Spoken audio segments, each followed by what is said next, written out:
At just 9 years old, Ava Jacobs would sprint barefoot across the dry Texas grass of her backyard, her eyes glued to the roaring fighter jet slicing through the sky above her small town of Abilene, her heart thudding like it wanted to leap out and join them, and every time she saw one vanish behind the clouds, she'd whisper, "Someday, that's gonna be me." But life has a strange way of testing our deepest dreams, and for Ava, the first test came when she was 11 and her mother noticed a subtle, persistent tremor in her right hand that didn't go away, and after months of doctor visits and endless tests, the diagnosis came: essential tremor.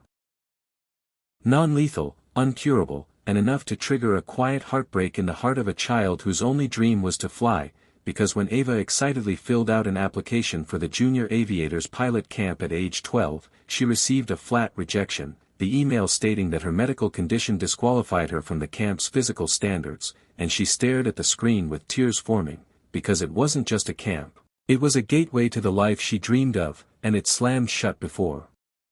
she even had a chance to knock. But Ava wasn't the kind of girl to lie down in the ashes of her dreams, and while she couldn't change her diagnosis, she could change how she fought, so she threw herself into studying everything about aircraft, how they flew, how they were built, how pilots thought and moved. And she built model planes, joined her school's robotics and aerospace clubs, and read every book she could borrow from the local library, even learning to simulate complex flight scenarios on a beat-up second-hand computer her mother bought off Craigslist. And while her hands sometimes shook, her mind flew higher than anyone imagined, and at 15, she designed and engineered a remote-controlled replica of an F-22 Raptor using nothing but scrap parts, plastic, and the relentless force of willpower, and when she entered it in the state STEM competition, people laughed at first. Until she launched the aircraft, executed a complex 8-minute aerial maneuver routine, and landed it with perfect precision, earning the highest score and a standing ovation from judges who had never seen such raw brilliance from someone so young, and that's when her name began to echo beyond the confines of her small town. But still, every aviation program, camp, or school she applied to hit her with the same barrier. Medical disqualification, and the sting of rejection, time and again, left her quietly devastated, sitting on her rooftop at night staring up at the stars and wondering if she was foolish to keep dreaming about flying when the world kept saying no. But everything changed the day a retired Air Force colonel named Peter Maddox came to speak at her high school's career day, his voice gravelly, his posture proud, and his stories so vividly detailed they painted fire in the imaginations of everyone in the gymnasium. And when he asked for volunteers to explain what they knew about jet propulsion, Ava shyly raised her hand and stood up, delivering a 5-minute impromptu breakdown of the F-22's twin-engine thrust vectoring system so detailed and passionate that the colonel blinked in surprise, smiled, and after the session, pulled her aside and asked, "Where'd you learn all that?" And Ava simply shrugged and said, "I've never stopped learning, sir." And when he asked her if she wanted to be a pilot, her face fell as she explained about the tremor and the rejections, and instead of nodding with sympathy like others did, he frowned and said, "Well, rules are rules, but brilliance like yours doesn't deserve to be grounded." And that was the start of something powerful, because Colonel Maddox saw in Ava what no one else had dared to see, not just a determined teen, but a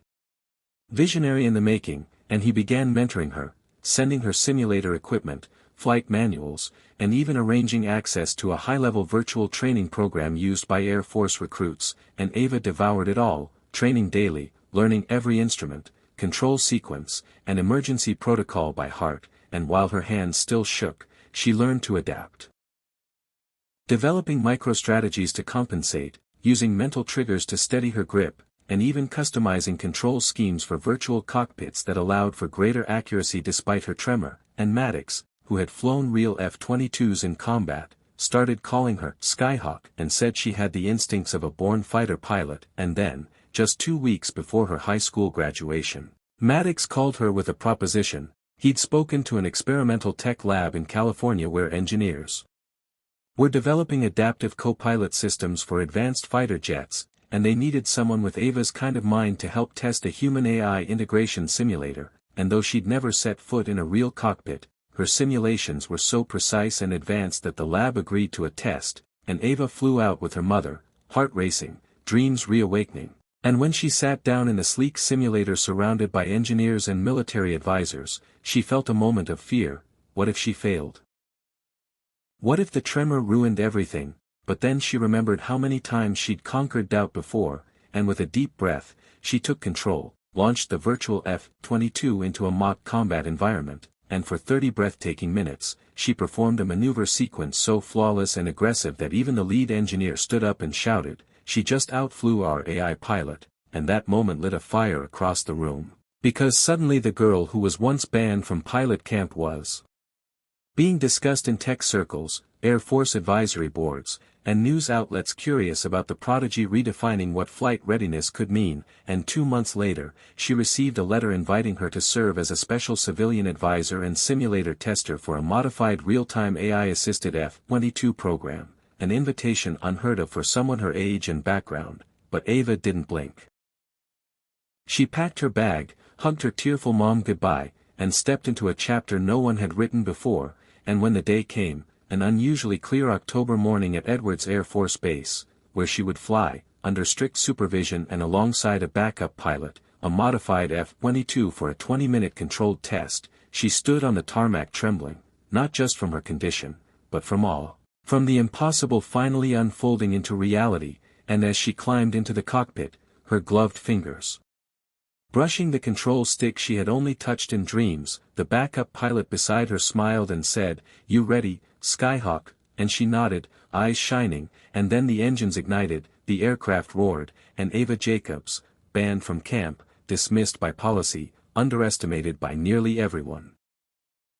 took off, wheels lifting from the earth, sky rushing to meet her, and the tears that rolled down her cheeks mid-flight were not of fear, but of joy, of finally becoming the sky she had chased since childhood, and when she landed to a roaring applause and cameras capturing the moment, she didn't bask in fame, she turned to Maddox, standing proud with misty eyes, and saluted him, whispering, "We did it." But the most important moment came weeks later when a young girl in Kansas sent a handwritten